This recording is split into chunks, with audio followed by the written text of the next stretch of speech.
What happened yesterday? President Trump announced phase 1 of a Hamas and Israeli peace deal. Hopefully this is the final one that sticks. I'm very proud to announce that Israel and Hamas have both signed off on the first phase of our peace plan. This means all hostages will be released. Israel will withdraw their troops to an agreed upon line. According to Axios, the process for disarming Hamas and the future governing structure of Gaza still needs to be negotiated. Yeah, that's an interesting part of it. Keep in mind, every peace deal up until this point has fallen through in days, if not hours and minutes.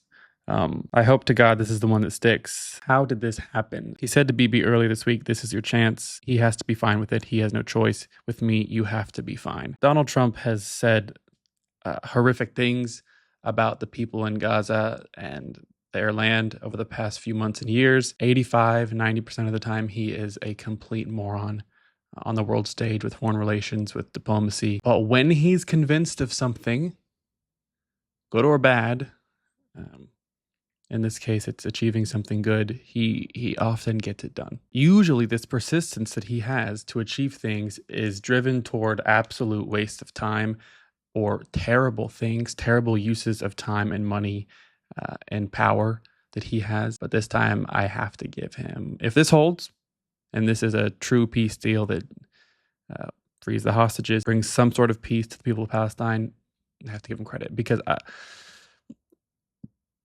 can you imagine Joe Biden doing this? I can't. Marjorie Taylor Greene, Republican from Georgia, stepped out multiple times to give multiple interviews to very clearly and publicly differentiate herself from the president and most of her party. I know you're still very close with President Trump, but some of these issues you've been willing to tell him that you're not necessarily directly in line with him. I'm not some sort of blind slave to the president, and I don't think anyone should be. I serve in Congress. We're a separate branch of the government, and I'm not elected by the president. I'm not elected by anyone that works in the White House. I'm elected by my district. That's who I work for. I think what helps him the most is when he has people that are willing to be honest with him and not just tell him what they think he wants to hear. And I would love to see Washington, D.C. and the government actually serve the American people for one. Yeah, I have to give it to Marge.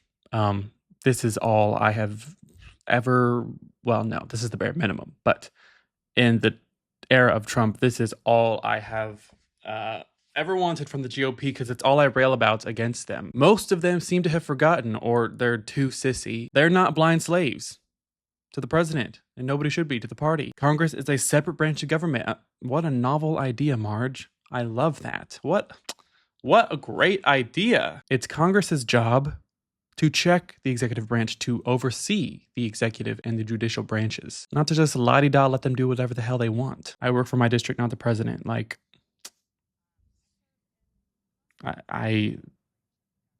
she tore this. I don't know why she's stepping out like this. I think she said publicly that she is concerned about Republicans not extending the Obamacare subsidies and the premium spike that people would see, like massive, devastating spike that people would see monthly for their healthcare insurance. Is it something else?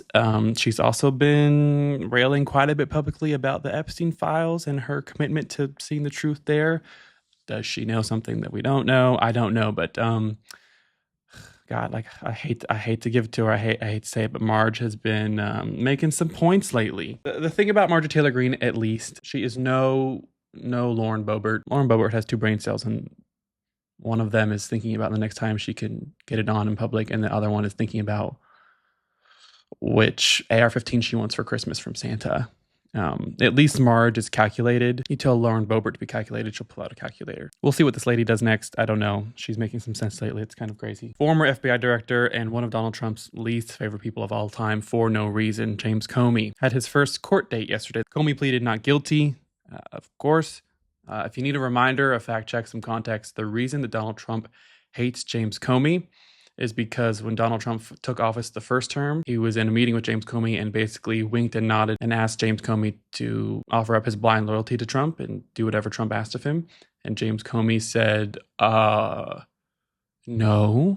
Since then, Donald Trump has fucking hated his guts. What I hate the most about our government is how much freaking time and money it wastes. Imagine where we could be if the president of the United States wasn't so hell-bent on sending so much money and resources and time to prosecute someone because he personally dislikes them. Imagine the actual criminals that we could be catching and prosecuting and punishing and putting behind bars if need be if we weren't doing this.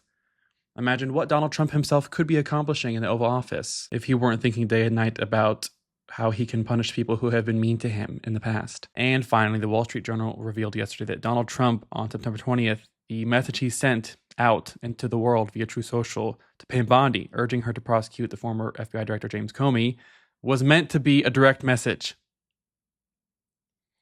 This is literally an episode of Veep. Trump believed he had sent Bondi the message directly, addressing it to Pam, and was surprised to learn it was public. Bondi grew upset, called the White House, and Trump, who then agreed to send a second post to clean it up, praising Bondi as doing a great, all caps, job. In Veep, the accidental message that is sent by the president is a little sexy little flirt that the president sends to her boyfriend. In our real life, in our timeline that we've been blessed with, the message that Trump meant to send as a direct message but to tweet it out publicly was him asking our attorney general to go after people he doesn't like. Just all of it is so amazing. It's just also amazing that we only know that he asked this directly because he accidentally tweeted it out.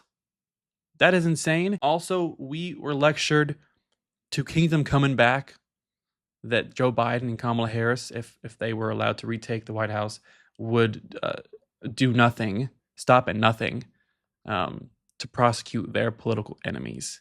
That's what we were told. That's what we were lectured on repeatedly. Here we are, America.